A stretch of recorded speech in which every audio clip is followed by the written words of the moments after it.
नमस्कार दोस्तों, बहुत बहुत स्वागत है आपका अपने यूट्यूब चैनल फ्री स्टडी पर। आज की वीडियो में हम बात करने वाले हैं यूनिट 1 जो आपका हिंदी ए है। जिन बच्चों का पेपर है कब 2 जनवरी। सबसे पहले आप सभी को हैप्पी न्यू ईयर। चलिए स्टार्ट करते हैं अपनी वीडियो को। थोड़ा आज वीडियो आपकी इसलिए नहीं आ पाई, आज और कल तबीयत ठीक नहीं थी जिस वजह से अभी थोड़ा सा सही है, तो इसलिए मैंने आपको एक वीडियो बना देती हूँ। मैंने सोचा कि एक दो वीडियो बना दूँ मैं आपके लिए, पेपर के लिए, एग्ज़ाम के लिए, ताकि आपकी कुछ हेल्प हो जाए। मैं एक्सप्लेन तो नहीं कर पाऊँगी, लेकिन अगर आपको एक्सप्लेनेशन चाहिए तो हमारी दूसरी वीडियो भी बन रखी है, आप इसके ऊपर आप देख सकते हैं वो। तो चलिए देर ना करते हुए स्टार्ट करते हैं अपनी वीडियो को। देखिए यूनिट 1 में ये थर्ड सेमेस्टर की वीडियो है। थर्ड या फोर्थ सेमेस्टर अगर आपके पास हिंदी का सब्जेक्ट हिंदी ए है तो मिल में यानी लैंग्वेज के सब्जेक्ट में, तो ये जो है ना आपका यूनिट 1 है, जिसमें आपका मेनली क्वेश्चन आता है कि हिंदी गद्य का उद्भव एवं विकास के ऊपर एक क्वेश्चन आता है। जैसे आपसे बोल सकता है कि विशेषता बताओ, नाटक की विशेषता क्या होती है, कहानी की विशेषता क्या होती है, इस टाइप से।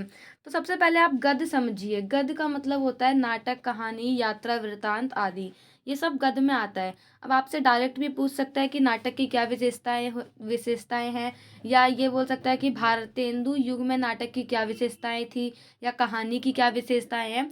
तो आपको आंसर सेम ही लिखना है। आपको पहले भी बहुत बार बताया गया है, जब भी कोई क्वेश्चन आए पहले भूमिका लिख देना अपनी।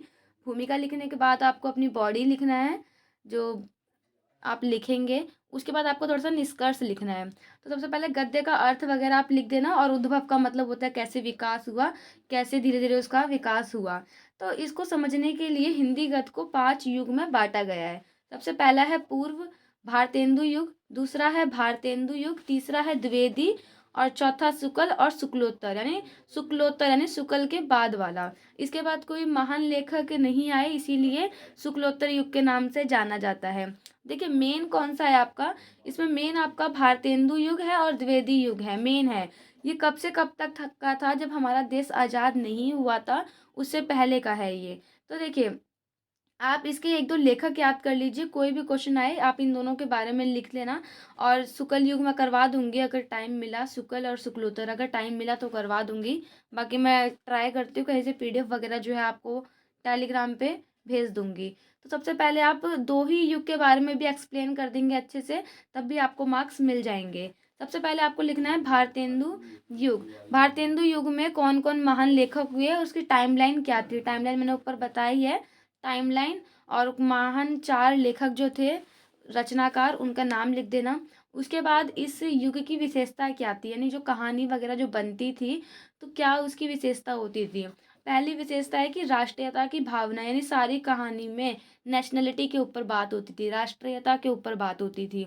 दूसरा है सामाजिक चेतना का विकास।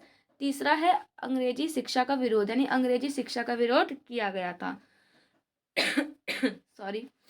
फोर्थ है आपका विभिन्न काव्यों रूपों का प्रयोग। इसको कैसे एक्सप्लेन करना है ऑलरेडी वीडियो बना रखी है, वो आप देख लेना। और उसके बाद है प्राचीनता तथा नवीनता का समन्वय, यानी विचारों का, पुराने विचार और नए विचारों का समन्वय यानी कोऑर्डिनेशन।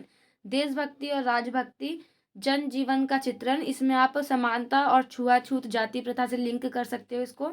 श्रृंगार वर्णन, यानी बहुत ज़्यादा बढ़ा चढ़ाकर बातें लिखना। उसके बाद है ब्रिटिश सत्ता के प्रति व्यंग, ये तो आप लिख ही सकते हो, ब्रिटिश सत्ता वाला, जो 1947 से पहले जो अंग्रेज हमारे देश पे शासन कर रहे थे, उसकी सत्ता के बारे में बताना कि कैसा शासन था उनका। उसके बाद है ब्रज भाषा के साथ साथ खड़ी बोली का विकास वहाँ पर हुआ था। उसके बाद है ये आपका वो वाला युग हो गया। इसके बाद है द्विवेदी युग। अगर आप उसको एक्सप्लेन करोगे ना फर्स्ट वालों को, 10 विशेषताएं मैंने आपको बताई है, 3 पेज आपके आराम से भर जाएंगे, 3 या 2 या ढाई तो भर ही जाएंगे। फिर द्विवेदी युग है, द्विवेदी युग की भी टाइमलाइन लिख लेना, लेखक लिख देना है। 5 हैं, कोई भी 4 या 3 करके, जैसे मान लो आपने लिखा महावीर प्रसाद द्विवेदी, देवकी नंदन, सरदार पूर्ण सिंह आदि, आदि या इत्यादि लिख के वहाँ पे रोक देना। उसके बाद इसकी विशेषता लिखना। अगर आपसे बोले कि द्विवेदी युग की कहानियों की विशेषता, द्विवेदी युग की कहानी की विशेषता, तब भी आपको यही लिखना है। नाटकों की विशेषता बोली जाए, नाटकों की विशेषता में भी आपको यही लिखना है।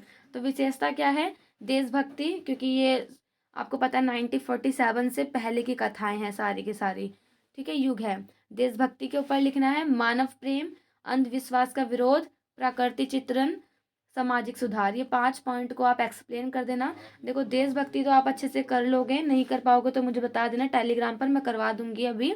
मानव प्रेम वही कि भाई भाई आपस में मतलब भाईचारा था हिंदू मुस्लिम के बीच में। अंधविश्वास पर विरोध करते थे वो लोग।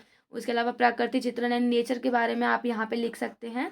इसके बाद है सामाजिक सुधार, इसको आप लिंक कर सकते हैं समानता से, जाति प्रथा और स्त्रियों की जो वहाँ पे दशा थी उससे।